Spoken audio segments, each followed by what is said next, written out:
Welcome to the Heroic Barbell Podcast, where we teach you how to be the best version of yourself through strength training, biblical wisdom, and living a heroic lifestyle.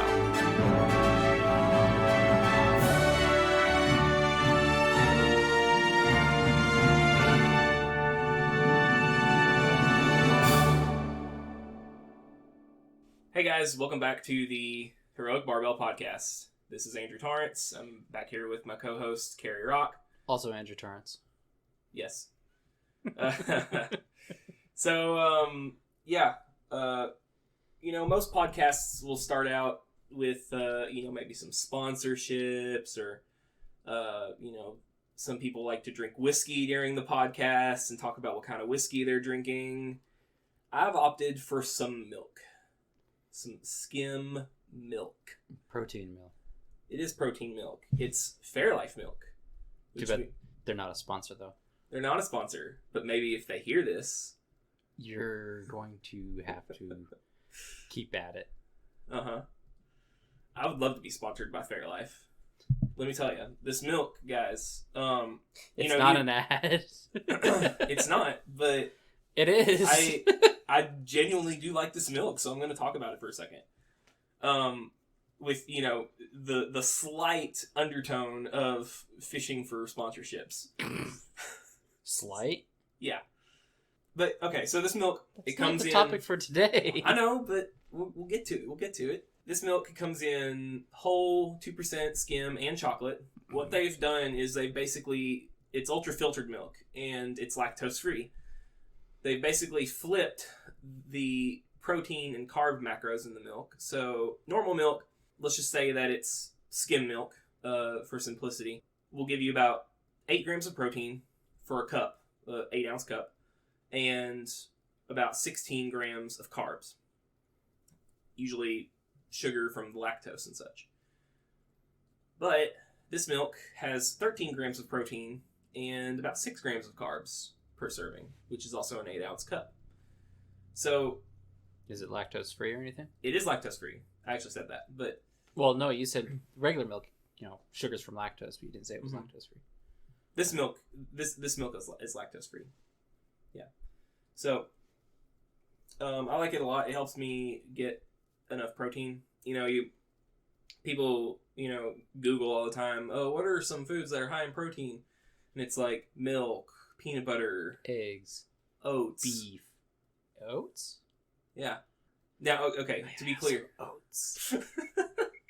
To be clear, these, obviously meat, eggs, animal food products are going to always be higher in protein, and they're going to be your main source of protein. But, unless you're using a particularly restrictive diet for any number of reasons. Mm-hmm. But, a lot of times you're going to want to supplement your meat and animal product intake with some other stuff that is also decently high in protein, but is mainly a carb or a fat. So that's why a lot of people really like peanut butter in their diet, because peanut butter is pretty high in fat, and people will eat too much of it because you see a serving of peanut butter is supposed to be 2 tablespoons. Well, what people do is they go get the tablespoon and they come back with an ice cream scoop size ball of peanut butter. That's not how that works. You have to do a leveled off correct tablespoon. And you're still getting 150 or so calories from that. Now think about how small an actual tablespoon is and how much material you're actually consuming, and then how calorie dense that is. So make sure that you go easy on the peanut butter, because while it does have a lot of protein, it also has a lot of fat. But yeah, milk is another one, and you look at it and it's like, 8 grams of protein for a cup. If you drink a big tall glass of milk, you're probably getting 15 grams of protein or so. Well, guess what? If you drink this Fairlife milk instead, now you're getting closer to 30 for a big tall glass of milk. And if you get skim, then you don't have to worry about adding extra fat. You will only get a handful of carbs, and it's lactose free. So, Fairlife sponsor us. Okay, so what are we talking about today, Cary? Fairlife milk, apparently. That's not what we're actually talking about. What we're talking about today is why I lift notes. Oh, wait. What we are talking about today is why we each of us lift. Why do we train? Why do we train? Why do we lift? To be fair, what's the point? Why do we pick up heavy things and then throw them on the ground? Yeah. Because they are heavy. That's loud. And have you seen the price of iron plates? They're not cheap. The better part of $1 a pound or more. Ooh. And that's not during quarantine. Yeah, not during Global all pandemics. sorts of. Yeah. Not during the Backstreet Boys reunion tour. I don't know how many people would know that reference. You used it in the last podcast. I did, and I shouldn't have, because I don't know how many would have known that reference. Hey, maybe it's a good thing that they don't know the reference. Whatever. Maybe. I just thought it was funny. How about we say it's Britney Spears' return tour? She's not a stupid woman. She's made a lot of dumb decisions. Sure. She's not a stupid woman. Yeah. She's a lot uglier without hair. Well, that was one of those stupid decisions. Right. Anyway, yeah, this is off topic. So, why we lift. And, I'm sure you'll hear a lot of I'm sure you will hear many of the same reasons. And you probably have many of the same reasons. Mm-hmm. Me being kind of the zealot I am, I might have one or two more. But we'll get to it. So, Andrew, why do you lift? Well, I'm going to start by saying why I started lifting. And we may have covered this in the first 2 episodes, but at least slightly. But I'll try to be a little more that would be complete and detailed about it. That would be the time to do that. Yeah. So I think that every young man at some point says, I want to be stronger and or have bigger muscles. Usually it's going to be the latter. You're going to lift because you want to look like you have big muscles. I'll say that for me, I mentioned this in the last podcast that I started lifting weights because I watched... Actually, no, I don't know that I did mention this in the last podcast. I mentioned it in a video I made, but basically the first time I ever started lifting weights was to help with basketball while I was in high school and trying to get better at basketball. It was the off season, so I had the time. I started bench pressing. We got a bench press set that a member of my dad's church was giving away for free, so we took it. I started benching, and with the intent of I wanted to look like Dwight Howard. Some of you know who Dwight Howard is. Some of you don't. He's an NBA basketball player. He was very popular in the late 2000s, which is when I was in high school. 6'11", very muscular physique. Obviously played center, and just very, very much. A lot of people at the time were comparing him to Shaq quite a bit. Well, I wonder why. Yeah, he had a very successful early career. In recently he's over the years he's kind of fallen off, and he's been injury riddled and had some issues. But I think he might kind of be back on the rise again. He's found a good spot with the Lakers, playing with LeBron James and Anthony Davis. And he's a good role player for them at this point. So, good for him, I say. But yeah, he had bolder shoulders. As a sheltered homeschool 16-year-old kid, I just saw this guy, and it's like, wow, this is like mutant-level shoulders. Now, I go back and look at pictures of it now, and I'm like, not really. But he just looked massive, and I was like, I want to look like that. I'm sure it'll help me in basketball, because, if I've got, like, massive shoulders for days, if I'm, like, going up for a layup or something, then people are going to try to foul me, and they're just going to bounce off me like bullets. Like I said, I started bench pressing, and I remember when I started, I was doing, like, 95 pounds, which is the bar and a 25-pound plate on each side, for 3 sets of 10. And I must have done that 3 times a week for months. 3 sets of 10 at 95? Yes. And I never added any weight. I never added any reps. I just kept doing that. I remember there were days where I would fail 95 for 3 sets of 10 after having done it successfully many times, just because I wasn't doing any linear progression or progressive overload, so there was never any improvement. Needless to say, I didn't see much improvement in my shoulder size or the size of anything else. But now that I think about it, it's like, okay, the bench press is supposed to give you big pecs, and it'll help your shoulders. It does work your shoulders. But if you're looking for big boulder shoulders, it probably would have been better to do an overhead press than it would have been a bench press. Yeah. So that's how I started lifting, and lifted kind of on and off for the rest of high school. Got to college, and made friends there, and of course one of my good friends was a track runner. The other one was a basketball player like myself, who was an exercise and sports science major.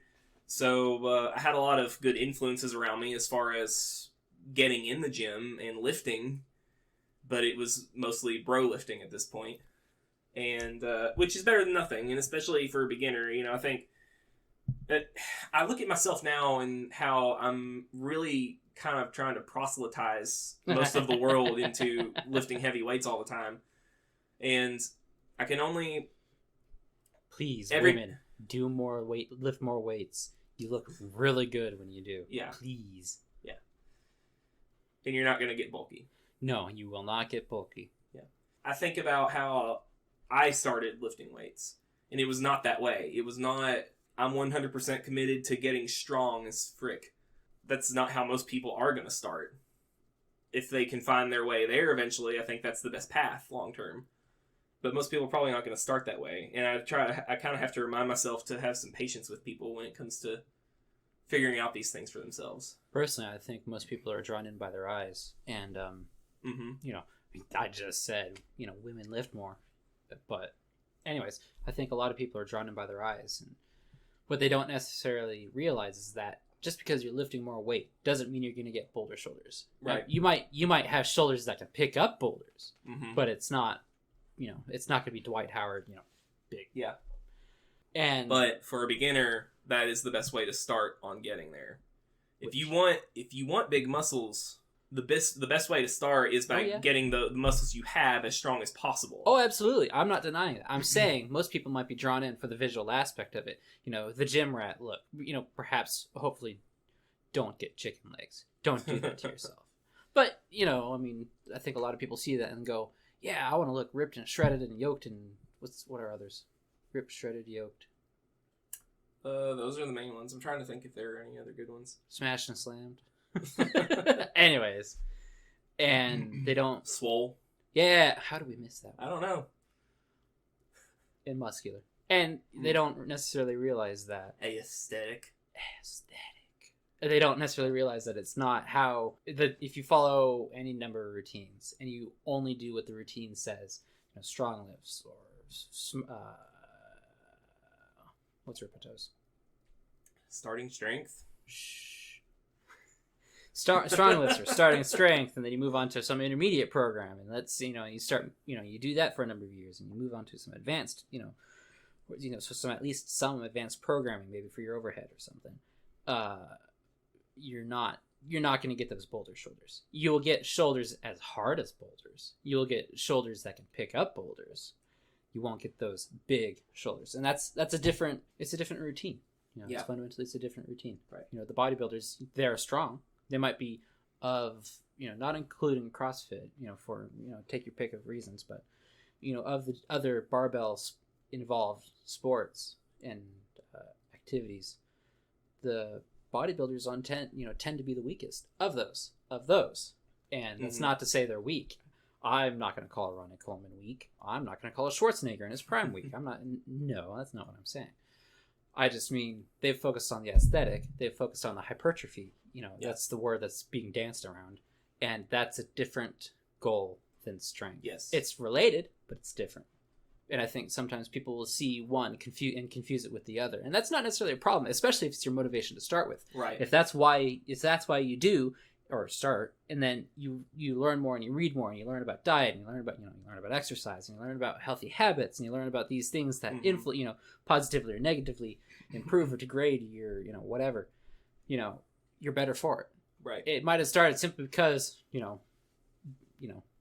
nice butts. Or it might have started because nice shoulders. Or, whatever. But then, ideally, you moved on, because you figured out this is what you want. Right. Yeah. I think you mentioned Arnold Schwarzenegger and Ronnie Coleman. Just as examples. Right. Fun fact, they both started out as powerlifters before they started bodybuilding. They did. And all the better for it. Right. Because it helped them. You build a foundation of strength, it makes it a lot easier to put on quality muscle mass later. Oh, yeah. We'll get into that in another episode. If you're repping higher, if you're doing the volume thing for hypertrophy, but you're using heavier weight in the first place, you're more likely to, induce the sufficient stress to the muscle that's going to send the signal to grow, which is what you're looking for. And if you can do, if you're benching, 405, it's not going to be as strong a signal as if you're benching, 500 or more. Or whatever. So, yeah, I, kept bro lifting for most of college. And then, there came a point where I was like, again, as far as reasons for why we train, at this point, we're still talking about to look good. It's, again, I think that's the main reason starting out why almost everyone starts lifting weights. It's because they want to look better and they know it will do something for them. Yeah. I came across Ronnie Coleman. I got introduced to the concept that is Ronnie Coleman for the first time. The gestalt being the conglomeration of muscles and steroids that is Ronnie Coleman. Yeah, and we've talked about this in one of the other podcasts, I think. But I started. I got very inspired by him and was like, I want to look like Ronnie Coleman. I'm going to be a bodybuilder. And yeah, still didn't really gain any quality muscle mass for a long time because I was just doing bro splits, and those don't really work that well. No, they don't. not for that point. Right. I eventually got to the point where I began the process of strength training for performance rather than just aesthetics. I learned how to eat for my goals with your mouth. Right. So the idea of looking good at some point just kind of became secondary to the second reason why we train, and what I think is going to be the most important reason why we train. And that is going to be for strength. Now, Cary, I'm going to ask you a question. What is strength? A word. Strength, there's a lot of different kinds of strength. Do you mean like the general concept of what is strength? The ability to overcome a hardship, a challenge, a difficulty, a task? I mean physical strength. It's good you specified that. Uh-huh. The ability to overcome a physical challenge or physical hardship. Physical strength, I would quantify physical strength just all around. It's just the ability to move more than you were able to before. Perhaps that's more endurance, maybe that, you're a farmer and you're not necessarily, you're not necessarily picking up the bales of hay, or you've already got the strength for that. Mm-hmm. And you just need to carry all the bales of hay. Maybe there's more hay you need to move, yeah.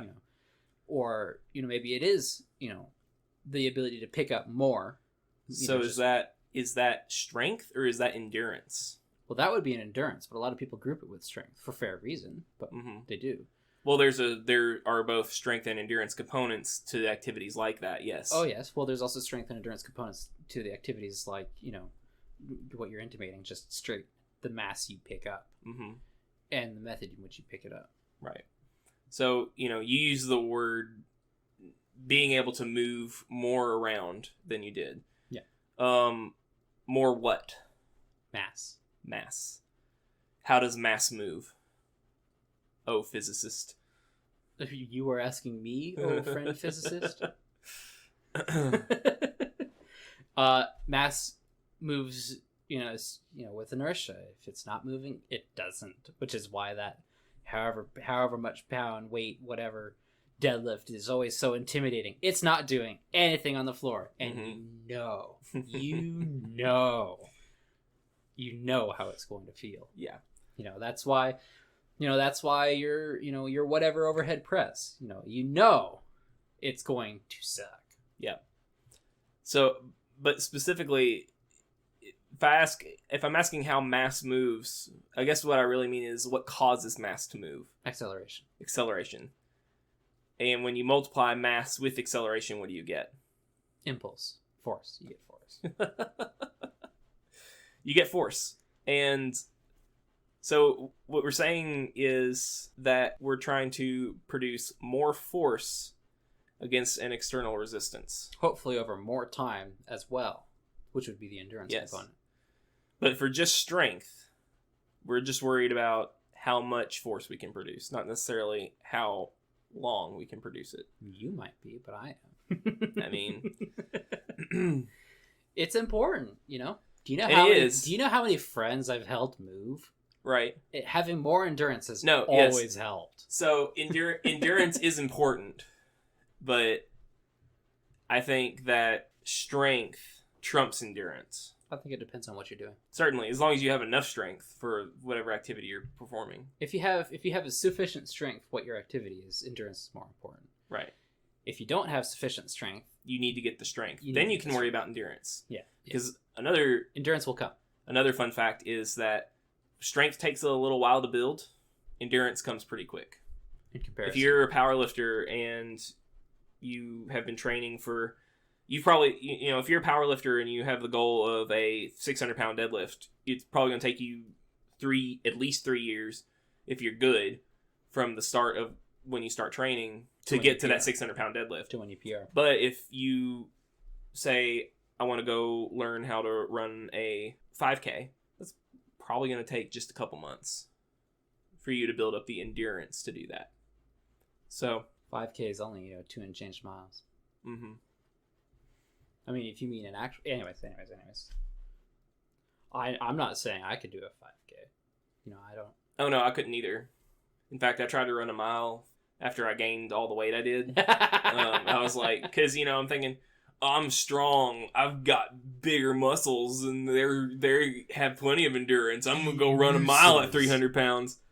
And, that's not how it works. There's a lot involved. It'd be nice if that's how it worked, but... There's a lot involved in running. There's a technique involved too, and that which minimizes the people complain, joint pain, impact, blah blah blah. You're running wrong. Yeah. And if you're running right and that's still a problem, you're probably also like 300 pounds. Yeah. And that's its own set of problems. Mm-hmm. Strength is defined as the ability to produce force against an external resistance. The ability that your body has to do that. Now, usually that external resistance is the barbell, but it can also be other stuff in your day-to-day life. It can be... stairs. Getting yourself upstairs. It can be carrying groceries. Yeah. It could be carrying your infant, your child. It could be carrying your spouse. Threshold. It could be you're an EMT or you're a fireman. Exactly. You got to carry someone out of a dangerous situation, or you're a cop and you got to, you've got to restrain somebody, or you're a doctor. You're a doctor. And, you got to do, some doctor thing. Right. That's orthopedic surgeons. There's a reason, my understanding is there's a stereotype. The orthopedic surgeons are the bros of doctors. For one, there's a reason. Your feet are really robust. I mean, we might not necessarily think it, I broke or twisted or, yanked or something like that. Yeah. But that's also because there's a lot of force going on with that. Yeah. And, I mean, people don't think necessarily, I don't know what they think necessarily. Mm-hmm. It's not what's happening. And it just takes a lot of force to, rearrange those bones. Mm-hmm. Sometimes the orthopedic surgeon has to. Right. I think, a lot of times you hear about people who get in, let's just say a car accident as a hypothetical, who survive what should have been an unsurvivable accident. And sometimes that's just a miracle. Yeah. Other times I think it has a lot to do with how in shape the person is. Yeah.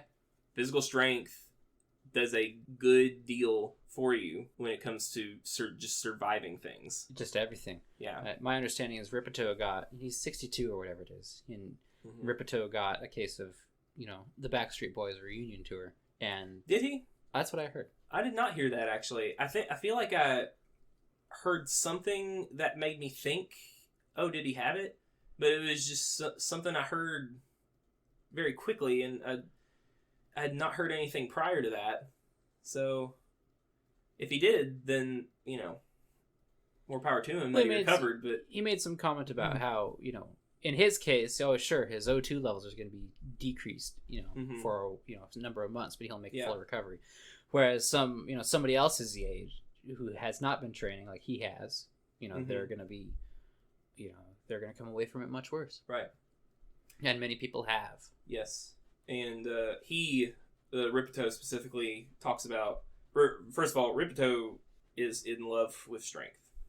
Oh yes. He loves everything about strength. The concept of it, just the Yes. fundamental concept, especially the application, but just the fundamental concept in the first And place.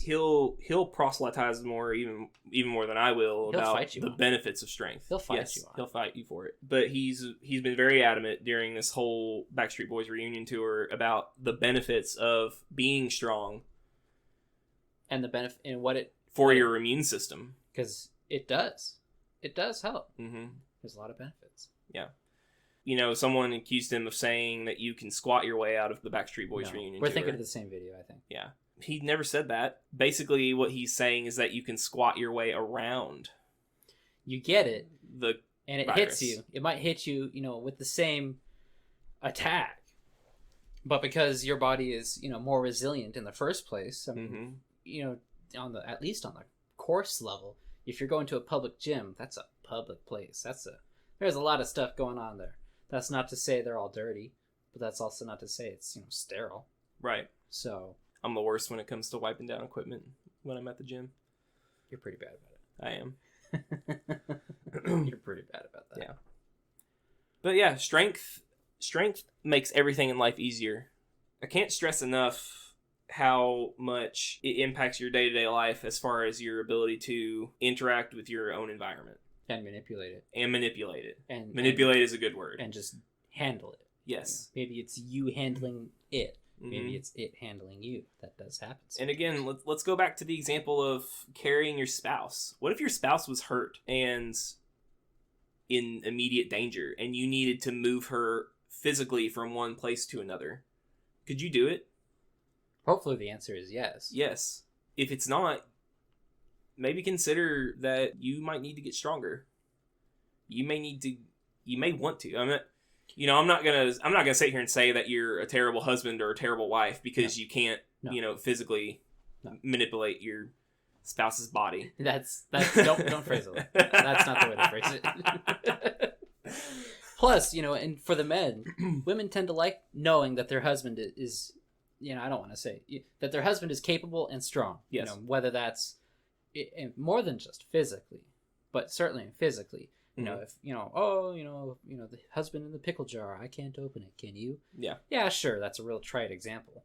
But what if it came to How many times have you tried to open a pickle jar and a female around you opened it instead? never, Because you couldn't.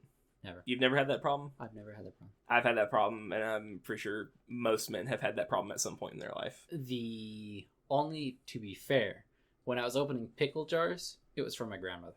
There you go. Nice. So, Good grandson. and she had already tried. Yeah. She's also has had psoriasis on her hands. Okay. So even if she used to be able to do that. It's not like she's 83 now or something like that. Mm-hmm. But she did a lot of cooking, and she was able to do that before. But after psoriasis, she wasn't able to because if it just hurts. Your hand is cracking, and that's not good. You need to have enough strength to manipulate your environment however you see fit and be able to manipulate it enough to survive unpleasant situations. Why would you not want to, would be my question to people. Well, it's hard. Some Right. days it's hard. Just because I had that belt, it felt a lot easier. It might not have looked easy, but it felt a lot easier. Mhm. It's only 345, so point and laugh, yes, but it was hard. Well, not as hard as it has been. But it does get hard. 345 on the squat might not be much now, but it's still hard. It's going to be just as hard when it's 545, 745, whatever 45. You know what I mean? 1,045. I wish. Maybe not, because that would be steroids. But yeah, I mean, Uh-huh. the top end is always gonna suck. does not appeal to you as a person to possess the strength to perhaps save someone's life? Oh, What do you want to say, Cary? I know you're being rhetorical, but the way you look at me is like you're accusing me. No, I wasn't talking directly to you. I was talking to the audience. I'm going to be very preachy this episode, guys, just so you know. And we're just getting started. He hasn't even asked me why I got into lifting. Mm-hmm. It was all a farce. He doesn't care. He just wants to preach. I've taken the liberty of putting together some testimonials of why we train. When you edit this, and I'm laughing at this point, please make sure you put, a caption on the screen that says, Cary pointing and laughing at typed paper. I don't know. Should I go over this now or should I wait till the very end?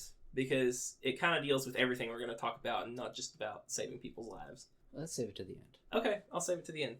You need to be strong enough to be a hero, since this podcast is about heroism. Capacity of being a hero. The capacity of being a hero. Whether or not it's the right to is a different story. Mm-hmm. Just because you're being mugged doesn't mean that's the time to fight. Sure. Okay, so, Cary. Andrew. How did you get into lifting weights? I got into lifting weights. I started in high school, most on football and wrestling. Mm-hmm. But, at the coach's whim, we would or wouldn't. So it's not like it was a regular thing. I didn't really have access to a gym, and I didn't care. Again, I was that video game playing kind of flunky kind of person. Sure. So I didn't care. It, kind of a nihilistic outlook, to be honest. Come to college, and I started caring more. It's like, well, it is good for me. Long-term benefits are there.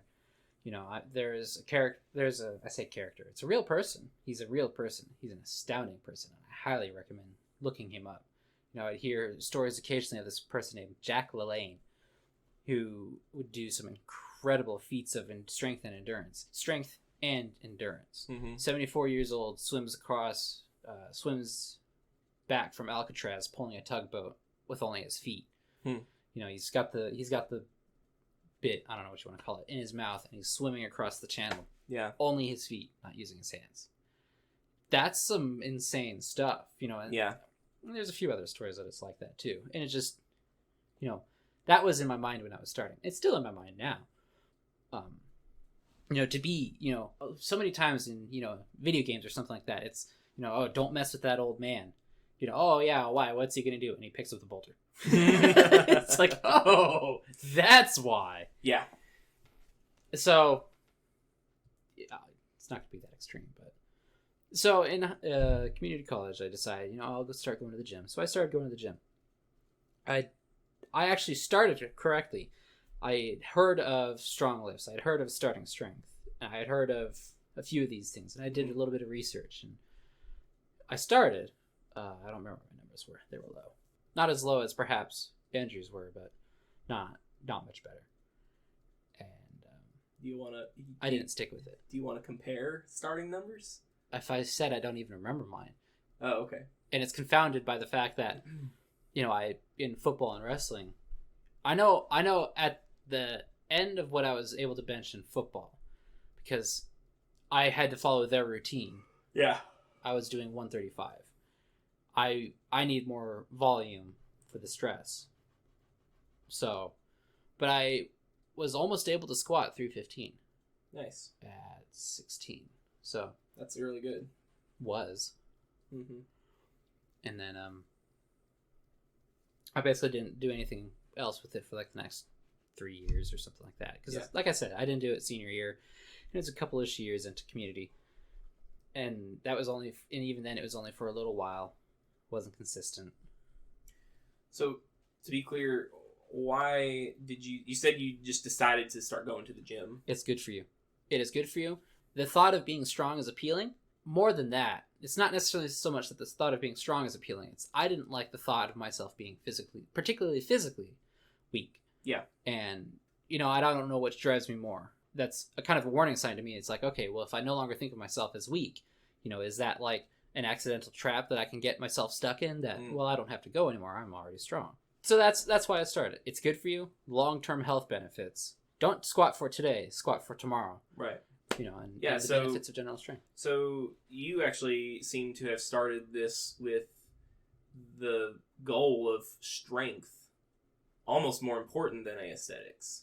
Yes. I've thought about it. Let's say I hit all my goals. Mm-hmm. I hit that 800 deadlift for reps. Let's say I hit 700 squats, whatever. Yeah. What will I look like? Honestly, I'll probably look pretty, similar to what I look now. I'm sure a lot of people have seen somebody who looks, kind of muscled, maybe a little chunky, maybe a little, nothing to write home about per se in the gym. You see them start setting up some, whatever lift, and they keep on adding weight, keep on adding weight, and they keep on adding weight. And, now they're on their, fifth, sixth, whatever set of plates, of 45s on the bar. And it's like, what in the world? This dude does not, there's the gorilla over there, and the gorilla's looking over at him going, I am not touching that dude, Right. So, towards the beginning of the podcast, I said that I think every young man wants to have bigger muscles. I wasn't that one. You weren't that one. So I'm the one. What I really should have said is most young men. You did say most later. Did I say most? Okay. You did. Well, I was laughing to myself because, the aesthetics would be nice. Everyone likes that, but I'm not in it for the aesthetics. I'm in it for you will always know when you touch somebody strong because you'll feel them and they are solid, just absolutely solid. Yeah. And you'll shake their hand and you can just tell their fingers aren't moving. You're not trying to, it's not like you're trying to crush their hand or anything, but you shake their hand and it's like, oh, this person lifts. Right. Or this person does heavy stuff. Or if nothing else, they're just strong. That's the yeah. Because there are some people who are just blessed that way. Just are strong without ever having touched a weight, and that's great for them. That's besides the point. But yeah, so for us mere mortals, yeah.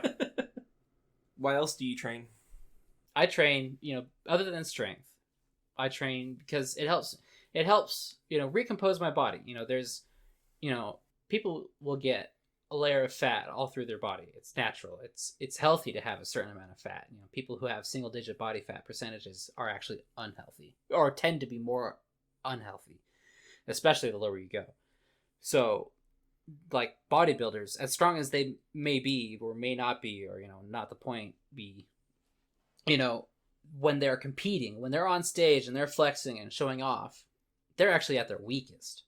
They have as minimal fat. They're potentially dehydrated. They've had nothing to eat. They are running on fumes, which is fine for the day to day, for a day or two, a few days, whatever, but not fine if you wanted to pick up weight, like pick up some barbell or something. Yeah. I'm not particularly in it for the aesthetics, but it's nice to recompose my body. Right. To not have that visceral gut fat. That because it causes a lot of problems. You can look at, there's a lot of medical studies that pointed out that it's just not good for you. Yeah, you're right. I think most people agree on that. I don't know if there's really any argument against visceral fat being a bad thing. Well, there is, but they're also, the healthy at every size, fat acceptance thing. So yeah, what's another reason? It would be nice that, whatever, let's say I get a girlfriend or whatever it is. It would be nice to be able to, pick her up and spin her around or, whatever. Yeah. Carry her across the door or something, Women love that. Anything else? Well, it's nice. It's nice to be able to pick up some, honking heavy weight and have other people looking at it and go, dang, that's hard. And he did it. External validation. So, yeah. Momentary external validation. Yeah. If you do it because of that, you need to knock it off. It's a sin. But I think you had some rather in-depth thoughts on that, actually. Which one? On lifting for vanity. I do. So a lot of people lift, and they lift for appearance, and there's nothing wrong with that. It's fine, great, more power to you. That's why, if that's your reason, stick with it. You'll have other benefits associated with it. And it's not a problem to look good. There's no problem with that. If I was feeling jovial, I'd say you have to look good to be good, but I'm not feeling that. So, but there's a problem with a lot of people. A lot of people will. It's the same problem with virtue signaling. They will show off. They do it for external validation. Not, I just said it's nice to pick up that heavy weight and then have somebody, look at it and go, yes, that was hard. He did it. Bravo. And then move on. You move on. If you're stuck on that moment though, that you need more, you've got a problem. You're being vain. You're being proud. It's not going to serve you at all. It's a sin at that point. Mm-hmm. To do it for the approval of man is a sin. Do not do anything for the approval of man. And I think I have more thoughts. Go ahead. Well, that's fine. But thoughts to interject, I think that for myself, I have a tendency to do that. So a lot of times I'll hit a PR in the gym and I'll be like, I'll be proud of it. I'll be excited for There's it. Nothing and I'll plaster that all over social media. Yeah, I don't know. I could have better habits. We all could. Yeah. That might be one. Just be, I will say this though. There is a difference between being proud of your accomplishments and wanting to share that with people. Yeah. And being dependent, braggy and proud and dependent on it. A lot of dependent people are on it, dependent. Fishing for other people's approval, or that's the problem. Or fishing for likes on Facebook and Instagram. The first can be fine. The second is not. And so I guess that's what I mean. It's possible for the first to turn into the second, so it needs to be watched. Right, and I think that's where I'm kind of at. Is that I make a lift. I'm proud of it. I want people to know. I want to share it. I do catch myself going back a few hours later and being like, I wonder how many people liked that. That part I need to watch. Yeah. And it's real hard with the way social media is set up that you can't just, because you'll look at it and your eye is drawn to it. Right. Drawn to that aspect about it. And there will be some amount of, a lot of people liked it. Yeah. Yeah. Or not a lot of people liked it. Boo. Mm-hmm. And that's not good. Like I said. It's so artificial and it doesn't help the human psyche at all.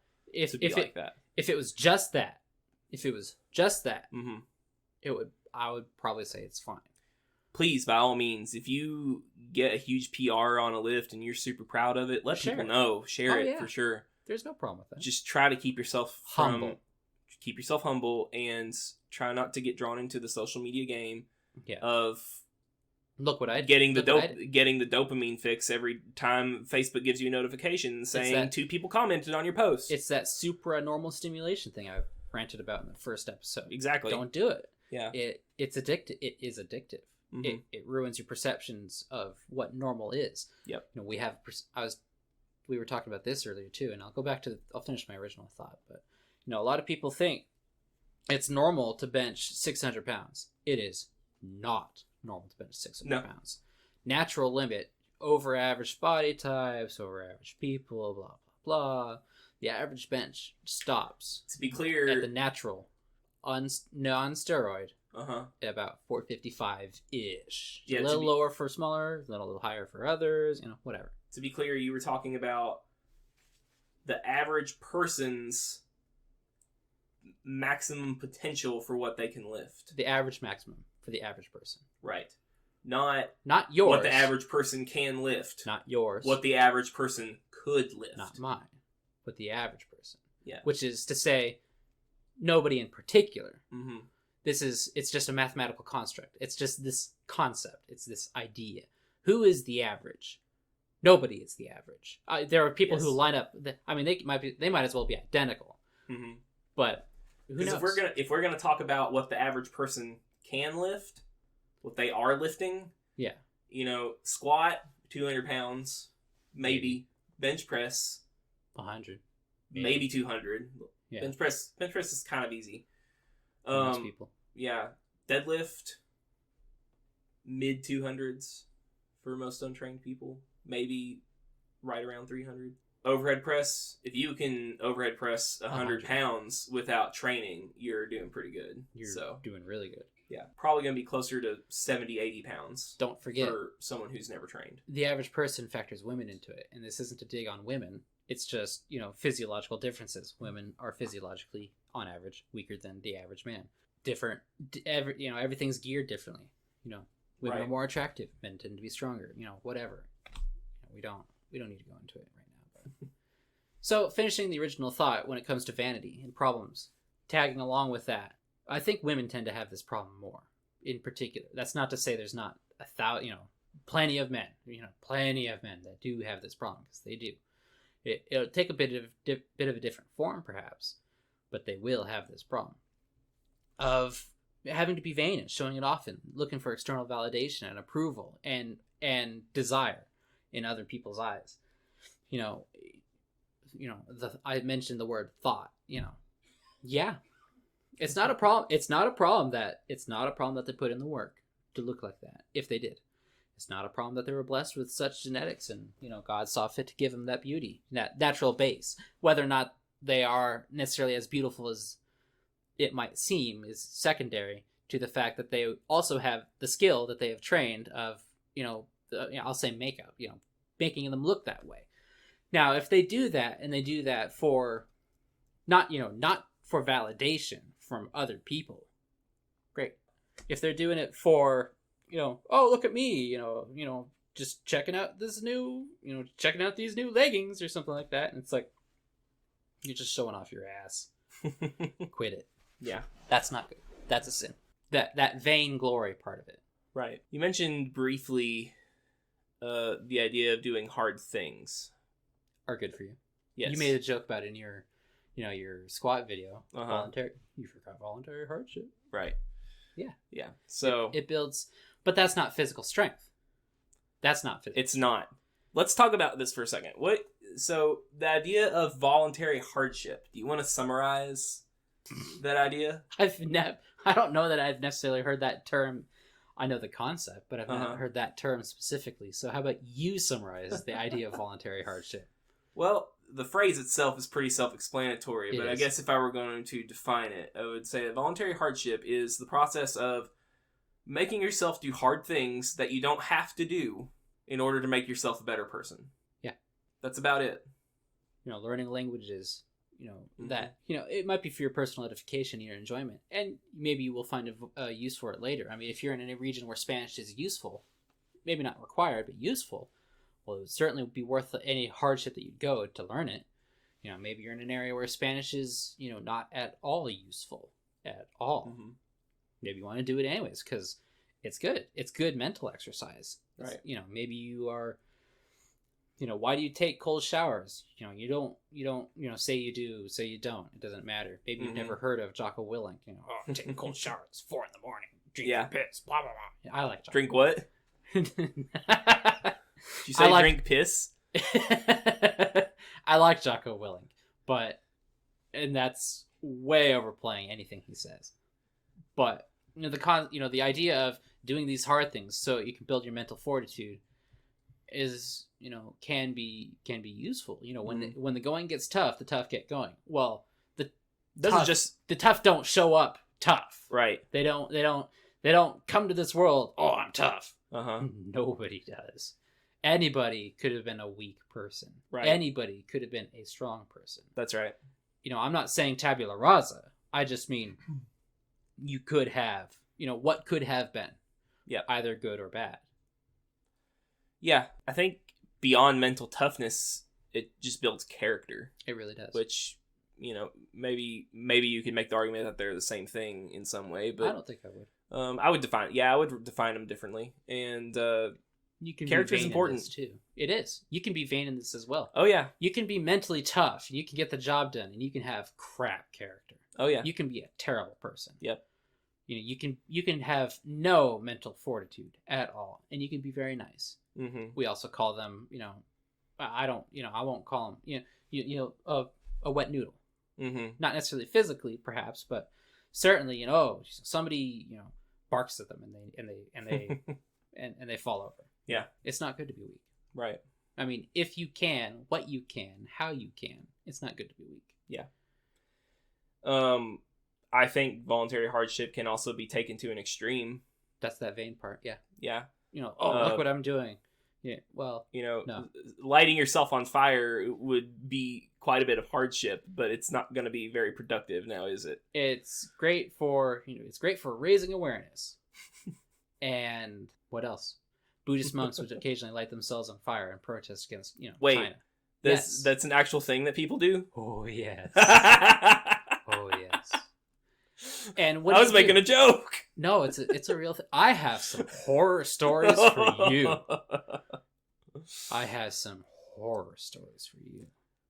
Wow. Anyways. No. It's not good to, show off your toughness, to bring awareness, to show off your toughness, to brag. That's terrible. The Buddhist monks would light themselves on fire in opposition to China's tactics in the 80s and 90s. It has happened. There's video of it. What did China do? The same thing they were doing. They didn't care. As far as they cared, that was one less person to deal with. That's not helpful. Yeah, counterproductive. At best. Yeah. So and vain at worst. And vain. Who are you that they would care? Right. I'm also thinking of like self-flagellators. Yeah. I think some of them. I think most of them. Or people who, in today's time, go out and put themselves on a cross for whatever strange reason in their brain. They've decided that they need to put themselves on a cross to make themselves right with God. I think in the Western world that's more from, I don't think it comes from some vanity point, it's more as much as it comes from some misunderstanding. Yes. And yeah. So I think, if we're talking about ways that voluntary hardship can be taken to an extreme, certainly for vanity's sake is one of them. Yeah. But it doesn't have to be for vanity's sake. Maybe someone's listening to this and they're thinking, oh, I need to bring myself hardship because it's good for me. But I'm saying, don't take it to an extreme. There are things that are hard, that are a hardship. That are not good for you. That are not good for you. And will not be of any benefit to you. Exactly. It's a hardship to pour battery acid on your hands. What good is that? Oh, yeah. It will make your life real hard. Yeah. And what's the value in that? It doesn't bring glory to God. No, it really doesn't. At all. Okay. So, we're trying to teach ourselves how to do hard things by lifting weights. And there's something about a heavy squat that tends to instill this idea of voluntary hardship into you. I think it's and not just the idea of voluntary hardship, but also the idea of if you are in the middle of doing something and it turns out, oh shit, this is hard. Well, guess what? You still have to finish it. And you'll be better for it. Or you at least have to try. Because even if you don't get it, you tried. And then you'll suffer the pain of discipline, or suffer the pain of defeat. Mm-hmm. You learn more in defeat than you do in victory. Yeah. That's not to say every victory is worthless, and that's not to say every defeat is a great learning moment. But you tend to. Cary, how many times have you been doing a set of squats, and you're usually doing 5 reps at a time right now? How many times have you unracked that bar and been like, oh shit, this is heavy? Oh, and I thought you were going to ask how many times have I, failed. No, I'm asking. Oh, so first question, how many times have you been like, oh shit, this is heavy? It's like every time for the past while. Yeah. I can't remember a time it wasn't heavy. Just because it wasn't as heavy as it is now, it doesn't mean it wasn't heavy for me. How many times have you done the first rep and been like, oh shit, this is heavy? Oh man. Every time. And then how many times have you done the second rep and been like, nope, still heavy. Still heavy, but I'm doing it. Third, fourth rep. On the fourth rep, you're usually like, holy freaking crap. How in God's name am I going to do a 5th rep of this? That last rep took 10 seconds to come up, it felt like. And the form was awful. My back was bent over at like 90 degrees. It's a good morning. It turned into a good morning. How in the world? There's no way I'm going to be able to do a 5th rep. And then you do it. but you try anyway, and you do it. Or maybe you don't, but you tried. Exactly. Trying's the important part. But more often than not, you will get that 5th rep. The last time I felt that was when I did 405. And that's not to say there haven't been, 5th reps are like, oh my gosh. Just that was the last time. Right. That it was really like, the teeth are grinding the transmission and everything's about to slip, but it doesn't. Right.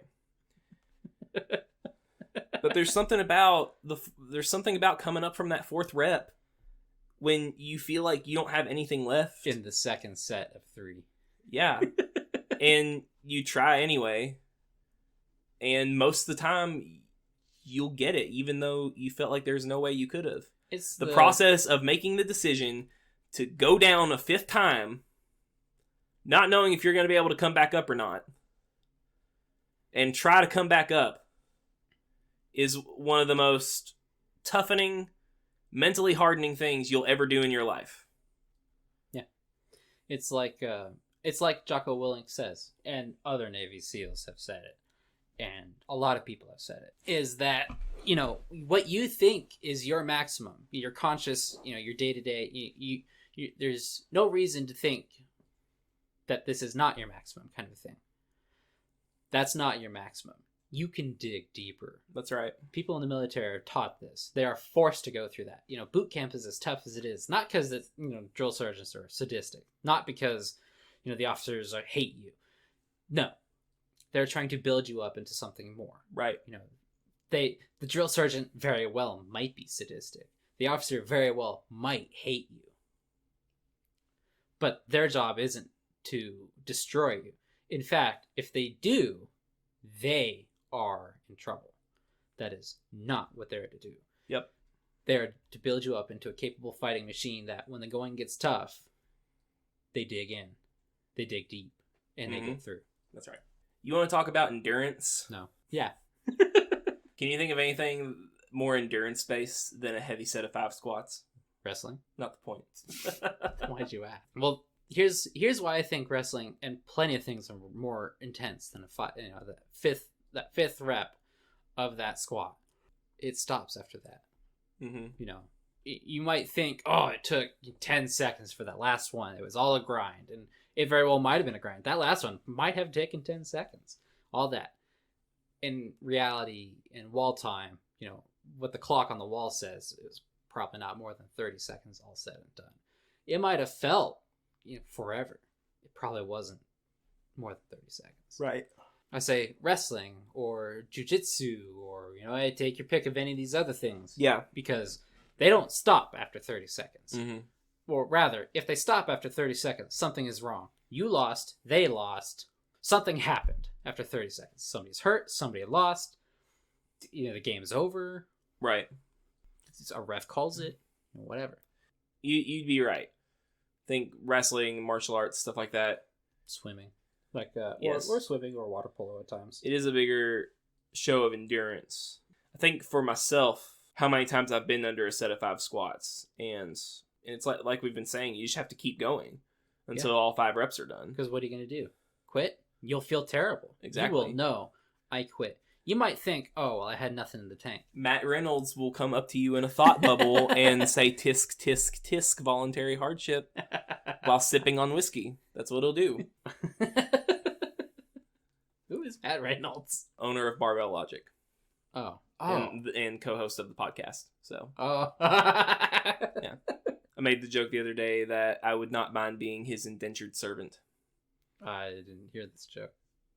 Yeah. It was on a Facebook page. I don't know. Oh, well. I'm a big fan. I like him a lot. I think Facebook. I enjoy working for him. I hate Facebook. It's a terrible company.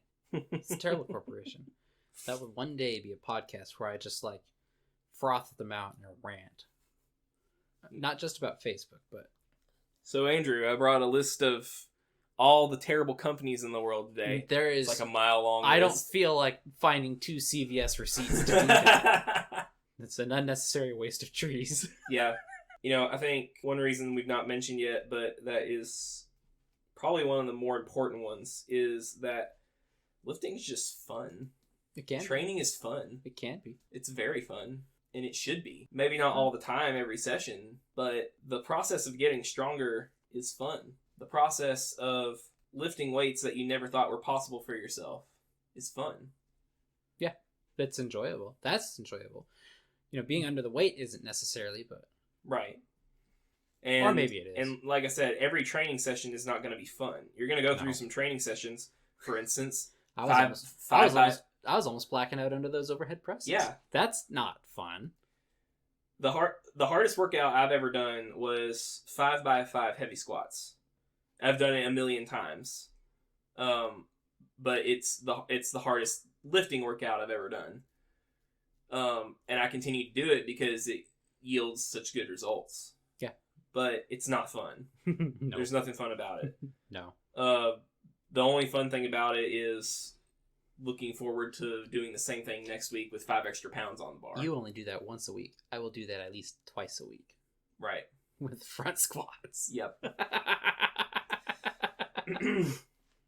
So, yeah, I'm not saying that training itself should always be fun, but the overall goal... the overall experience should be fun. I would say enjoyable. Enjoyable. It's fun when you have a second person, when you have, I'm not going to say a person that you have a rivalry with, it's, maybe that's what works for you and him or her, whatever. But, I know in my case, I don't feed off a rivalry. I don't need a rival. It's fun to have a partner that will say, I don't think you can do it, or I don't think you should do it. And then do it anyways. Yeah. That's what works for me. Maybe, works, maybe somebody else needs, I'll say a cheerleader. I don't mean that in a derogatory, pejorative sense. I just mean somebody to, shout at them, you got it. It's the 4th rep, they're grinding. It's everyone knows this is terrible. It's just needs somebody to shout at them and say, you got it. You can do it. Hey, great. Mm-hmm. Besides, some of that time it's not going to be under the bar. Right. Not under the bar. This whole thing started in the first place because I'd come over to this guy's place, and then it's like, oh yeah, time for me to go, and everyone knew. Well, it's 2 hours, 2 more hours. Yeah, we would go to his car, and instead of him actually leaving, I would. First of all, I'd escort him to his car like I'm dating him or something. But don't tell your fiance. Yeah, and then. We would just sit either outside or inside the car and talk for another 2 hours, even though we'd been together all day. Talking for, a bunch of 2 hours already. So we thought we'd record some of these incomplete, half-baked, nonsensical ideas for you guys. This whole episode could have been summed up as because it's good for you. Probably. One last thing. We probably want to finish up pretty quick. Oh, because I need to go home. I still have stuff. Oh my gosh, dude. What were you going to say? For the glory of God. Yes. It sounds like I just had this diatribe, or however long ago, I had a diatribe about vanity, and now I'm saying work out to take care of your body to look great. That sounds a bit contradictory, and I don't mean it in the sense of like, show off to others, and you can be vain to yourself too. That's absolutely a possibility, right? And you need to not. What I mean is in the sense of, if God created everything and he created you, why squander yourself? Exactly. You are the only thing that you have any amount of real control over, any amount, and you don't necessarily have full control over even yourself. Mm-hmm. I certainly don't wake up in the morning and tell my heart continue beating. Maybe that's a good thing. Or I don't tell, sweat gland 5, 5, 6, 2, 3, 7 stop. Yeah. It's at the very least the one canvas you do have. That's right.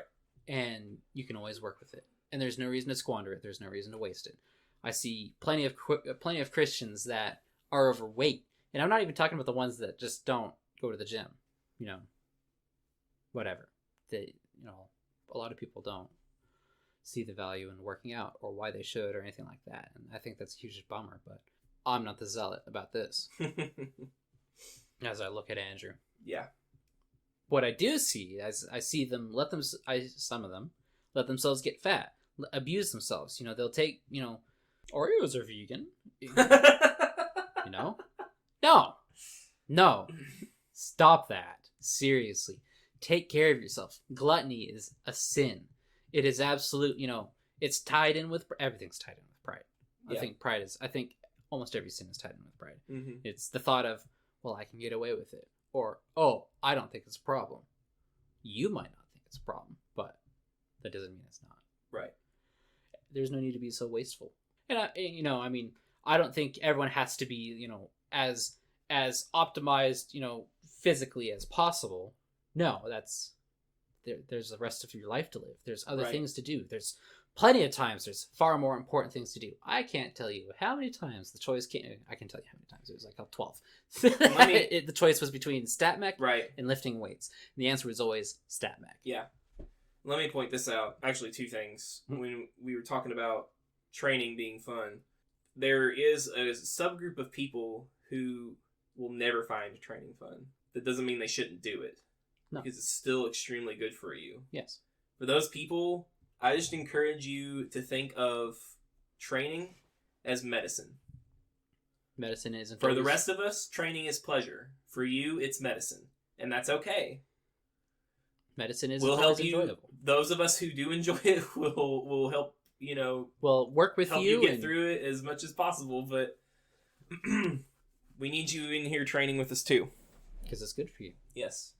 But the other thing being, I think, unless God specifically talks to you and says, I want you to do some specific thing. And be careful with that. Right. Be absolutely careful with that, because he's not going to contradict himself with anything he said in the Bible. Right. But unless he's speaking to you directly saying, this is what I want you to do, you, in a way, kind of get to choose how you bring glory to God with your life. So, if lifting heavy is not your thing, and it's not going to be for everybody, there's just some people who are wired that way, and it's okay. Maybe CrossFit's more your thing. That's good. That can be good for you. Be good for you. Maybe exercise is not your thing. Exercise is not your thing. Well, it's medicine. Exactly. There are certainly plenty of other ways for you to bring glory to God through this blank canvas that is your life that we're talking about. Relatively blank. Yeah. You're not the only hand painting on it. Exactly. In some regard, but yeah. We've talked about, we've said a couple times that training is just good for you. The question is why? I hope you printed those papers. Yeah. There's so much medical benefits. So many medical benefits to lifting weights, to lifting heavy specifically. A lot of people talk about having an improved mental health from lifting weights. Talked about conquering their depression and stuff from lifting, and it just kind of being an outlet when the day's over to kind of get rid of the stressors of life. Obviously, that's the case for a lot of people. A lot of people don't know this, but if you're training heavy with the purpose of getting stronger, you as a person are going to get stronger. Obviously, that's the most important thing. Your muscles are going to get stronger, which means they're getting bigger. But you know what else happens? Your bones get denser. More dense. Is denser not a word? It's incorrect. Okay. I didn't know that. I'm not an English major. I'm a physics major. So, yeah. All the tests I've scored, I've scored far better in the not physics. Yeah. But I score better in my math classes. Right. But, if you're constantly loading your skeleton with heavier and heavier weights, your skeleton adapts to that just like the rest of your body does. It's the same reversed, but it's the same reason why astronauts come back from space weaker. Right. Just physically more frail. They're not being loaded even as much as they were just walking around on Earth. Not even that much. And more specifically, they lose bone density while they're in space. Oh yes. Heavyweight people who lift heavy weights do have bigger bones. They are bigger boned. Mm-hmm. Which is also great in terms of, let's say you get in an accident or something. You're more likely to be able to withstand it. Not to say it's going to be great. You could totally be killed. But every little bit. Mm-hmm. Some people get an improved posture from lifting weights. Which is astounding. Yes. It's amazing once you know what correct posture is. You might not necessarily have it yourself. But if you know what correct posture is, how many people you see walking around with poor posture. Right. particularly pain women. tolerance. A lot of people who lift weights, and again, this kind of just goes back to the voluntary hardship, but you kind of learn to deal with pain a lot better. Yeah. There's some pains, and they have a better understanding of pain as well. There's some pains that are no problem. It's the warning signs might be going off of, hey, this is bad pain.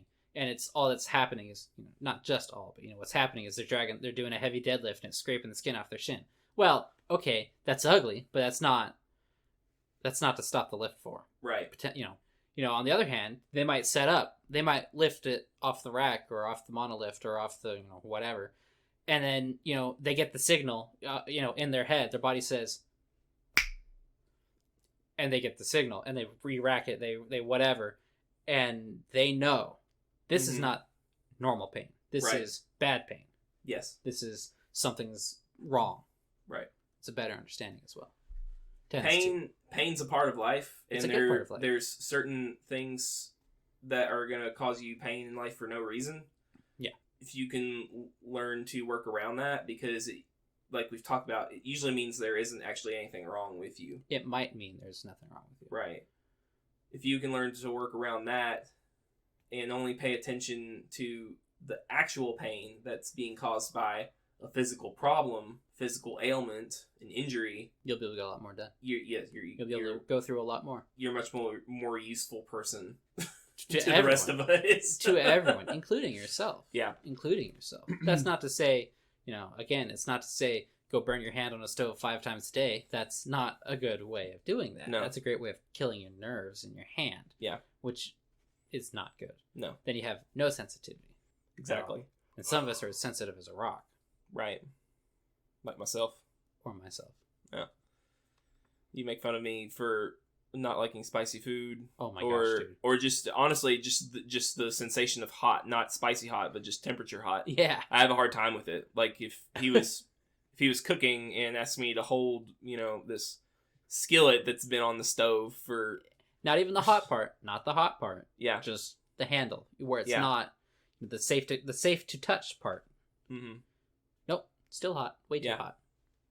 Yeah. Blows my mind. I'm the same way with food too. If food is hot, like people talk about, a nice hot meal. I'm like, okay, but not so hot that it burns my mouth when I put it in. Yeah, and then the question is, well, how hot is that? And that's anything above room temperature. Pretty much. I still laugh. Pineapple chicken. No, it's too hot. What? It was listed as a 0 on the spicy scale. Yeah. Nope, too hot. Okay. I don't know. I'd had it before and didn't have a problem with it. I don't know what it was about that day. I'm just laughing because we were eating at a Thai restaurant, and some of you were already going, oh, I know. And he asked for not spicy at all. It was just funny. It was just funny because everyone else is, out of 10, I was at a 5, somebody else was at a 6, and somebody else was at like a 3 or 9. a 4. Didn't someone do a 9? Not that time, I think. Oh. If you're an athlete, you need to be training. If you're participating in a sport of any kind, you need to be doing resistance training, preferably barbell weight training, in order to get your body stronger so that strength can improve every other aspect of your performance. Yeah. I don't think you can find anyone who's ever correctly applied strength training to a sports program and not made the athlete better. Now, I say correctly because I think of myself. I think about how much weight I gained in order to get stronger, and how that wasn't necessarily the best idea. And it definitely made me a worse basketball player. Granted, I'd already stopped playing competitively at this point, and suffered a knee injury. But if I hadn't gained so much weight, I'd still probably have been a better basketball player after getting strong. I never had the running endurance for basketball. Yeah, I don't think I did either. And yet somehow I played in college. So let me phrase it. I never wanted to build the running endurance for basketball. Mm-hmm. That's the better way to put it. Yeah, it takes a lot. As far as other health benefits goes, it adds a lot of longevity. It does. To your life. For a lot of people, it can. Now, I'm not gonna say that if you are 65 years old and you start weight training now that you're not gonna die in 5 years. because you weight trained. Not a medical This is a very individual thing that... Talk to your doctor. We are not your doctor. Right. This is not medical advice. This is definitely not medical advice. Yeah. It's more of an observation. I'll say that. That the people with higher strength levels as they age tend to live longer. And not better. only that... And better. And better. They might... The last 3 years of their life, they might decline. They might go downhill. And it might be their fate to go downhill. But for up to those 3 years, they will have a higher quality of life. That's and right. Including that decline, that's farther that they're... On one hand, it's farther to decline. But on the other hand, that's also farther to go before being debilitated. I've known some 60-year-olds who didn't take care of themselves, who were so decrepit at 60. Oh, yeah. And just died from diabetes or heart disease or something like that. Yeah. Then I've known some 70-year-olds or maybe some 80-year-olds who... My grandfather still takes care of the place. He's blind, he's deaf, and he absolutely takes care of that house. And how old is he? 85. 85. At least. Right. I don't remember if he's 35 or 33 that he was born. Did he do any kind of regular exercise at least? When he was in his mid-20s or so. Maybe he worked for a water company, help laying pipe. If I remember correctly, to help dig ditches. Yeah. To help all that. This was in between when I said he was an engineer, and he was an engineer. In between his engineering jobs, he was a construction worker. Oh boy. So he did a lot of physical labor at that time. A lot of physical activity. And then after that, he helped raise, 6 kids, and he had a full life. He had a lot going on. He helped do a lot of stuff. Right. So not necessarily all of it was physical, but he has benefited greatly from it. Right. So even though he didn't do any weight training, no, he stayed active. That's the biggest takeaway. Hopefully, yeah. Be active. Yeah. Now I have here a study from the International Journal of Environmental Research and Public Health. Title is Hand Grip Strength and All-Cause Mortality in Middle-Aged and Older Koreans. So basically, they did this study on 9,393 Korean adults with a mean age of 61, standard deviation of 10.7 years. Maybe you want to put a link in the description? Sure, I can do that. So I've just taken some highlights from throughout the article of their results and different data. I think that we'll learn something from it real quick, so pay attention. There was a robust independent relationship between a weaker hand grip strength and higher all-cause mortality in both women and men, adjusting for selected covariates, e.g. age, income, smoking, exercise, and comorbidities. The robust independent relationships between weaker hand grip strength and higher all-cause mortality found in the study suggests that simply assessing and monitoring the hand grip strength during adulthood demonstrates great potential for the public health of aging populations and protects against premature death in Korean adults. Hey, Cary. Hey, Andrew. What exercise works your hand grip strength a lot? Wrestling. That's not one exercise. Weightlifting. Absolutely weightlifting. Oh, what exercise specifically would you say, what weightlifting exercise specifically would you say works your hand grip the most? Overhead press. I don't want to drop that on my head. Deadlift. Yes. If you guys want to... If you want strong grip... Now, I will say this. If you deadlift will help. If you are a older person and you're thinking, okay, I want to extend my life, so I'm going to bring my hand grip strength up. I don't think that's how this works. My theory is that hand grip strength is a proxy for overall body strength. Resiliency. So, what that means is you need to get stronger. Your whole body needs to get stronger. Do not, oh my gosh, if you buy the little spring-loaded hand grip worker things and try to get your grip up, I swear I'm going to come to your house and beat you with it. But if instead you'll buy a barbell and some weights and start learning how to deadlift and incrementally load that deadlift until you get strong, your hand grip will go up, but also your hand grip strength goes up. But you know what else goes up? Your hamstring strength, your quad strength, your hip strength, your core, your core strength, absolutely, your core, your back strength, your grip. Do you know how many times I've done a heavy set of deadlifts, and felt my pecs and triceps working?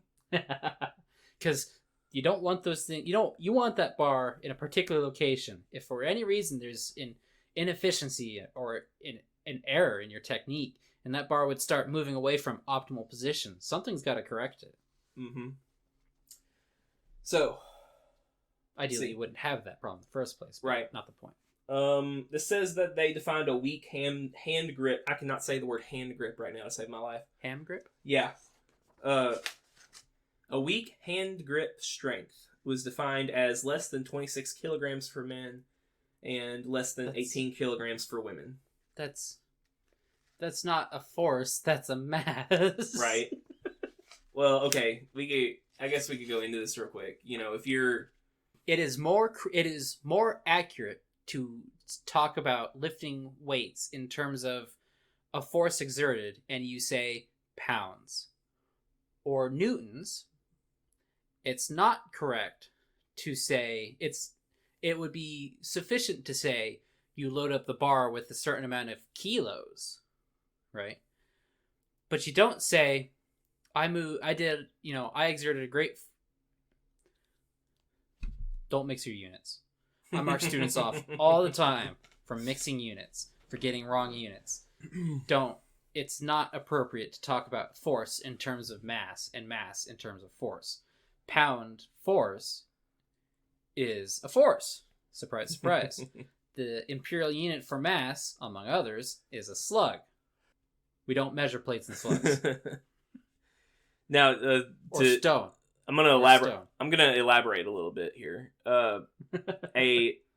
We're dealing with two different things. We're dealing with a measurement of force and a measurement of mass. Yes. Now, remember that force is equal to mass times acceleration, so they are related. Oh yes. And it's just and they're actually related by a constant in this case. Because what we're really that is. While what we're really talking about here is the force that gravity exerts on a mass. When we say that, this barbell weighs 405 pounds, we're saying that it has a certain mass and it's being accelerated by gravity, and the force exerted by gravity on this barbell is equivalent to 405 pounds. Yes. And that will be the force you will have to exceed to lift. Exactly. Or to manipulate that barbell sufficiently. Right. You don't load that barbell with 405 pounds. Well, 360.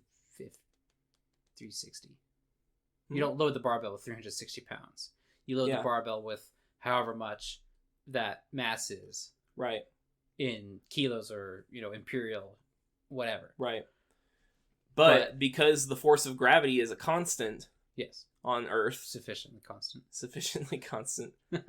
Then all you're basically doing is converting mass to force with a constant. Yeah. In this case. Oh, yeah. I didn't say it wasn't sensible. Right. I just said it's wrong. Uh-huh. Most countries use kilos at this point when they're talking about weight. When they're talking about weight, they should be using newtons. Because weight is a force. They should be, but they don't. Oh, use the sensible units for weight. Kilos. It makes me just want to throttle them. So, in our daily lives, we have to convert between meters, kilometers, kilos, and seconds, and pounds, and what is it? It's feet. Feet, technically, it's slugs and seconds. We have to deal with centimeters, grams, seconds. We have to deal with all sorts of other whack little things along the way, like, temperature gets its own mess of units. You get natural units. A couple of these natural constants we're going to set to 1, which is going to change the value of everything else. I'm Weak- so tired of some of those units. weak hand grip strength was less than 26 kilograms for men, less than 18 kilograms for women. There were a couple of other studies who defined it as 30 kilograms for men and 19 for women, and another one where it was 28 for men and 16 for women. For those who don't want to do the math, 1 kilo is about it's 2.23, 2.2, whatever, pounds per kilo. So that 30 kilo, grip strength, it would be 66 pounds for men. You can do the math for that. Yeah. They have data in here about how they divided up. Basically, they took all their subjects and divided them into quartiles. The upper quartile had the highest grip strength. Second highest quartile was lower, of course, and so on and so forth. The upper quartile for women was 23 kilograms. And this is with the lowest quartile being less than 16 kilograms. And for men, the upper quartile was 37 kilograms of grip strength, while the lowest quartile was 28. Was 20 what? 28. 28. Yeah. Oh, this is interesting. In the results section, they say, the underweight category of BMI was related to a weaker hand grip strength, and being overweight was associated with a stronger hand grip strength. Why would that be, Cary? Because when you are your own gym, when you're your own barbell set, yeah, you have to work harder, but you also have to work harder just to do anything. I think you're mistaken. Actually, you're wrong. So let me explain what I think's happening here. Those bags of Doritos don't get harder to open.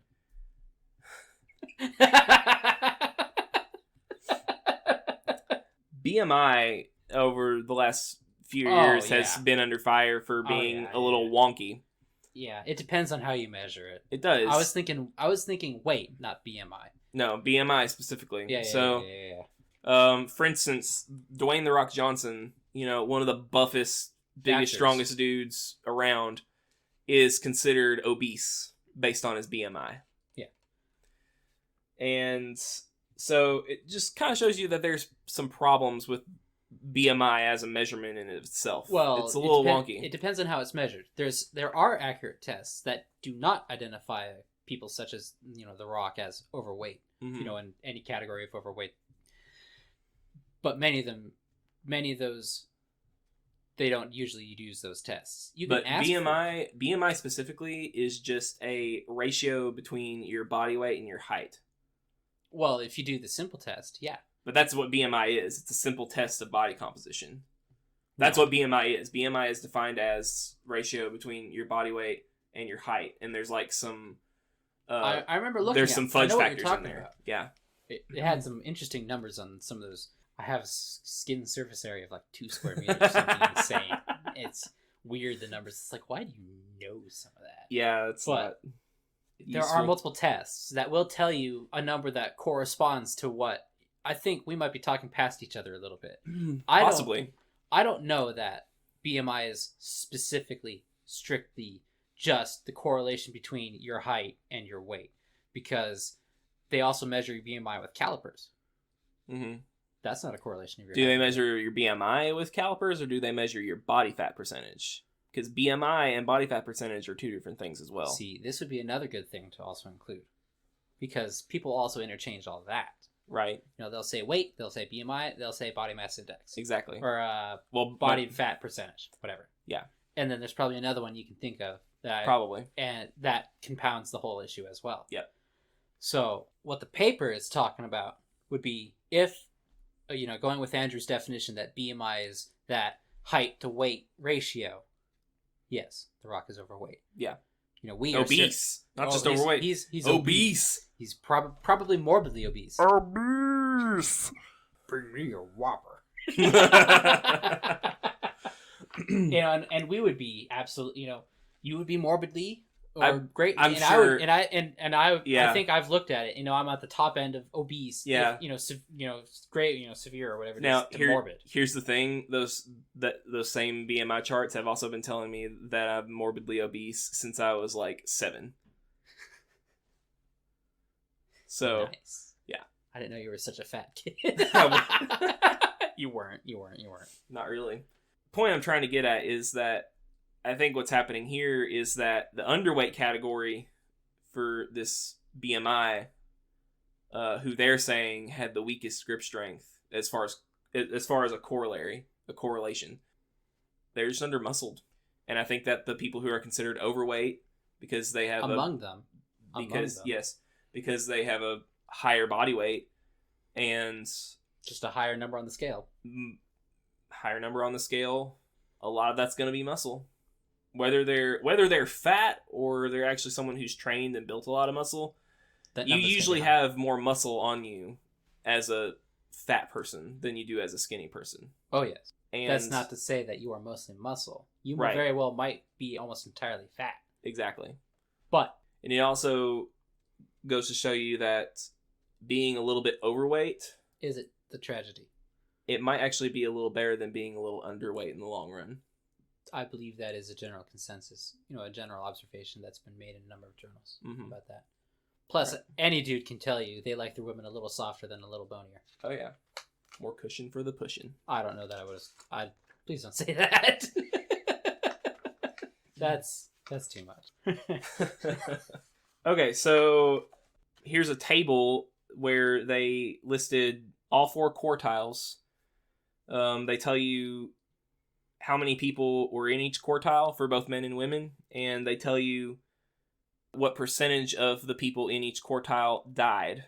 Now, from after those 8 years. Right, so the study was conducted over an 8-year period. So basically what they did is they started in 2006 and took the hand grip strength of everybody involved, all the subjects. Grab my thing.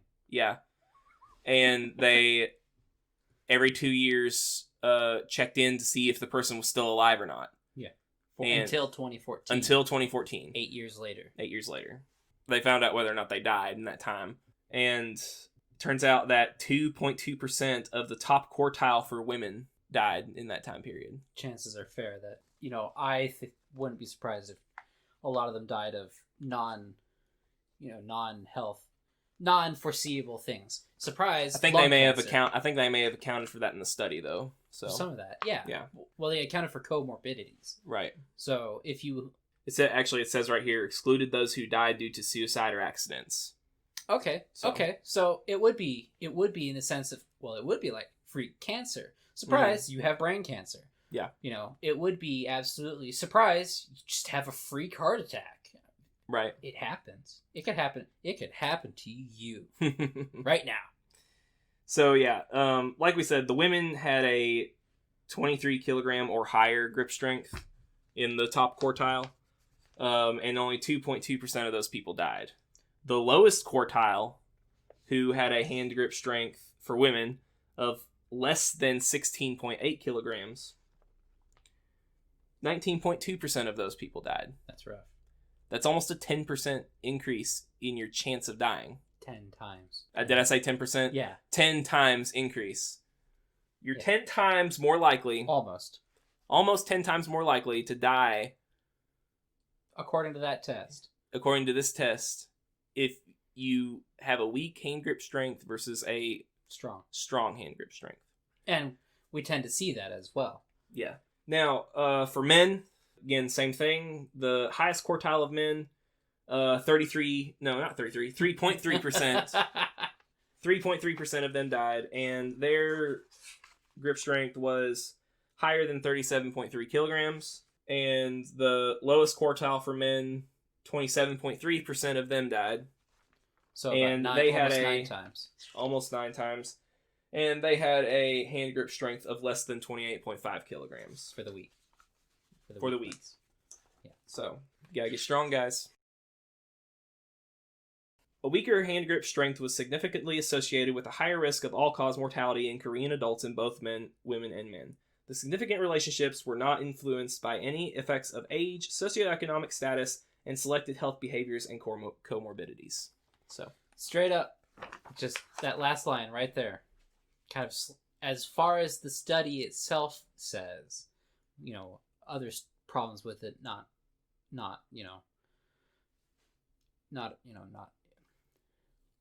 The study basically says if you're strong, you're going to live longer. You'll live better. You're less likely going to die. It's just better for you in general. Right. Well, guys, we've covered a lot, and I think it would be a good idea to end the podcast with some basically strength testimonials that I've scrounged up off the internet. And I think this will do a good job of reinforcing just the idea of why we train. So the first one I'm going to read is actually about Brian Shaw. I don't know how much you guys listening know about Brian Shaw, but he's 4-time winner of the World's Strongest Man competition. You may have seen it growing up watching ESPN. Usually around Christmas time, you have a competition called World's Strongest Man on TV. I remember watching Kujanowski get his 7. Yeah. That was great. I think he only got 5. I remember he got his last one and then retired. So just these big, massive men who don't necessarily look all that impressive because they're kind of fat. But some of them definitely look super impressive. Yeah. And some of them don't. Right. and then you see him pick up that just roar. There's just that and the stone flies up and everyone's like, hold on a second. Mm-hmm. Yeah, Brian Shaw's about 6'8" and weighs 450 pounds. He 405-ish now. Yeah, he's lost some weight. He's more like 405 now. Good for him. 8 plate. Mm-hmm. One shot. He's definitely a big, strong guy and has trained most of his life with the purpose of getting bigger, getting stronger. So. And steroids. Which will confound and reduce your life expectancy. Here's the story. In an Instagram TV post, Shaw recalls how he and his wife Cary were headed out on a much-needed date night following months of quarantine when they happened upon a wreck. Immediately, both my wife and I got out of the truck and approached the accident, and it was bad, he said. A high-speed, head-on collision where you couldn't even tell what kind of cars both drivers were driving. One of the drivers was alert and responsive, but he was trapped in the vehicle. Shaw says, he asked me to get him out, and my first response was, I'm going to rip the door off this guy's car and get him out of there, Shaw said. I could see that he was bleeding and jammed in there, and I wanted to do everything that I could, so I grabbed the door and started bending it in half. Was able to break the window and pull the door in half, and then the woman who was on the phone with 911, because there was nobody there as far as a first responder at that point, told me that they recommended I stop just in case he had some type of an injury. So I just bent the door in half, pulled the airbag up so this guy could breathe, and was talking to him. He continued. He actually asked me to call his fiancée and let her know what had happened to him. It was a tough spot to be in overall. The whole situation was something that you don't want to encounter in life, and it was tough. Then he goes on to say, I'm just sharing it because there are times in life when you get confronted with a situation or you're put in a situation where you have choices, and you have ways that you can react, he said. It would have been simple and easy to throw the truck in reverse, turn around, and forget that we had come upon that accident, but that wasn't the right thing to do. The right thing to do was to get out and see if my strength and power and what my wife was able to do if we could help. And there were a lot of good people who hopped out of their cars who didn't know the drivers of those two cars at all, but they just wanted to make a difference. In 2001, in the shallow waters of Langdon Beach, Florida, an 8-year-old boy named Jesse Arbogast. Oh, I've told this story before. Yeah, that's why I looked it up. Had his arm bitten off in a shark attack. His uncle, who was sitting on the beach at the time, then did something completely unprecedented. After swimming out to save his nephew, carry him ashore, and give him heart massage until medical assistance arrived, the hero wrestles shark to retrieve nephew's severed arm. Witnesses said the uncle, who asked not to be named, grappled with the creature and dragged it out of the water for Jared Klein, a park ranger, to shoot it 3 times in the head. Mr. Klein then used a baton to prise open the shark's jaws while Tony Thomas, a volunteer fireman, reached into its mouth and pulled the arm from the shark's gullet. John Bendersky, district ranger supervisor, said the uncle's actions had been remarkable. He just wrestled it. His uncle's a big guy, and he got hold of it and tossed it ashore. How would you like to be an absolute top of the food chain predator in its domain to save your family member? Yeah. That would be a little intense. All right, so the next one starts, I'm celebrating a year of sobriety today, and I credit strength training and proper nutrition as big components of my success. Beyond being strong and healthier, both physically and mentally, I've found the program to be its own source of accountability, especially now that I've moved into an intermediate 4-day split. He's just talking about the type of training program he's on. There are always days where I might want to blow off training, tired, sore, or just not feeling it. But knowing that missing a workout doesn't just affect that workout, but the next one too, is huge. That kind of personal accountability has carried over to the rest of my life too. Rip's not lying when he says that strength makes you more useful in general. Working in a metal shop in my mid-20s, I used to pity this older guy with fused discs because because he had to do a front squat type motion anytime he had to pick something up, even something light like a dropped cigarette. Well, eventually, I tweaked my own back pretty good and, not knowing any better, entered a cycle of detraining and re-injury that would last into my 40s. It went as follows. Hurt back, but not bad enough to go to the hospital. Stay off my feet as much as possible for a week or so. Resume normal life, but do everything I could to not lift anything. Eventually hurt my back again. Repeat. Adding weight to an exercise after every single session sounded like BS to me, and I would wager most people. I cautiously tried it and got the results, and am now 5 workouts away from having 3 by 45 pound plates on each side of the bar when I deadlift. So a 315 deadlift. Yeah.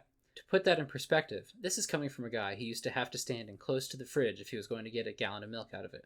This is coming from a guy who stepped off the back porch onto the first stair, felt a twinge, and knew he had about 10 seconds to make it back into the house and lay down on the floor before he couldn't walk.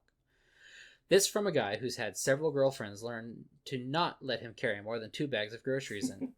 Do you have any idea how that feels when it isn't a presumption, but something they have grudgingly accepted as a fact of life? This is starting to get uncomfortably mushy and dramatic, but I'm about to say a bit more anyhow for the benefit of anyone on the fence.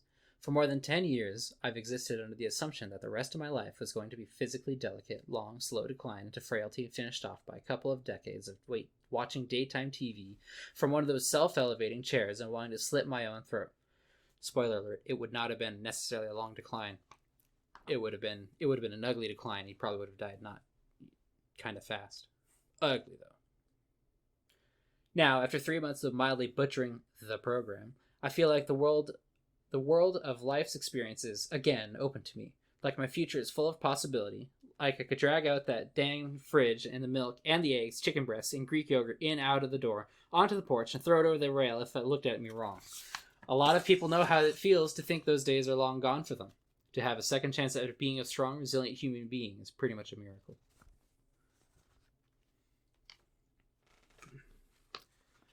Matt Reynolds talks about voluntary hardship. This has been a very hard journey. The garage is cold on these Ohio mornings, and I sometimes look at my plan and think, no way I can do that today. But I start out easy with the warm-up sets, one at a time, and before I know it, I'm grinding out the last work set. No one would be impressed with my numbers, but that doesn't matter. I am getting stronger instead of weaker, and I feel better. I work as a lone consultant and often face difficult situations that I am forced to resolve on my own. Now, when I walk into a client,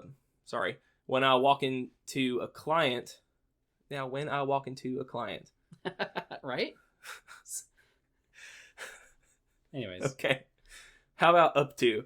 When I walk up to a client and get surprised by a problem that I have not run into before, I don't panic. I say to myself, quote, I already did something hard today that I didn't think I was capable of. How can this be any worse? End quote. Something that I think a lot of people don't necessarily, we might have hinted at, is it changes your perspective on the world. Yeah, absolutely. When you don't have to be Brian Shaw strong, but when you think yourself, when you know that you are not this frail, disabled, incapacitated thing, you are much more willing to take on the challenge. Not necessarily because you're trying to prove something. Not necessarily because you're trying to show off or any of that. It might just be because, it would be a lot better if you could take care of this problem now instead of who knows what would work out in the end. It might not be a person. It might not be any actual problem. It might just be you get off your butt and fix whatever. Yeah. Whatever. It changes your mindset for the better. You are more independent. You are not so reliant upon others. And there's a reason stronger people tend to be more independent than people who are not as strong. That tends to also spill over into the political life, but that's not the point of this episode. Last one. I am working with a guy right now who was diagnosed 22 months ago with stage 4 kidney cancer and was told at the time to get his affairs in order. I told him that as long as you are maintaining body weight, about 270, and getting stronger, you are not dying of cancer. He has had about 4 months of chemo, a kidney removed, trained through all of them, still has cancer, and is neither dead, weaker, or lighter. He came in one day and said his feet hurt pretty bad, and I told him that mine did too. Get your butt under the bar. Doesn't feel good, but what the hell? Not dead. And he is not the first person to take this approach, which is in complete defiance of the usual medical advice. My grandfather, he died in March of 2018. He was diagnosed with, I think at the time it was stage 2 throat cancer in January of 2017. And we were told about it in February of that 2017. He didn't take care of it. He did not take care of it. And it killed him. What particularly got him, however, was he had fought and he had fought and he had fought until earlier that, the beginning-ish of March, maybe. And he did not take any pain medication. He did not take anything. Nothing. It was torturous. He was terribly ill. I do not recommend getting throat cancer and not treating it. Just because it's painful and voluntary hardship doesn't mean it's good for you. In fact, it will kill you. He didn't die until he gave up. About the beginning-ish of March. Died halfway through March. He was in decline the entire time. He was 80, maybe 79, 80-ish. Mm-hmm. When he gave up, he died. He wasn't dead yet, physically, but he was dead. It was not long after that he was actually dead. It didn't necessarily have to be like that. He didn't take care of it when he should have. He knew it. He knew. He knew for more than a year, but he didn't, because he didn't want to face it. It was going to be hard. It was totally survivable, but he didn't want to deal with it. Yeah. It would have been hard for him too. Mm-hmm. He would have had to have radiation therapy and I think chemo as well. He would have potentially lost part of his lower jaw. It would have just been ugly. Yeah. But he would have been alive. Right. Now, that's not to say just because you're alive, it's worth it. There's plenty. It's sure. There's plenty of times where being alive is a lot worse than being dead, depending on the person. Yeah. But on that note. This is why we train, guys. This brings us to the end of the 3rd episode of the Heroic Barbell Podcast. Thank you guys for listening. Please subscribe to the YouTube channel. Leave a comment. Let us know what you think of the podcast. If you have questions, please send those questions to heroic.barbell.training@gmail.com. All have a blessed day. Yeah. Train hard. Thank you guys.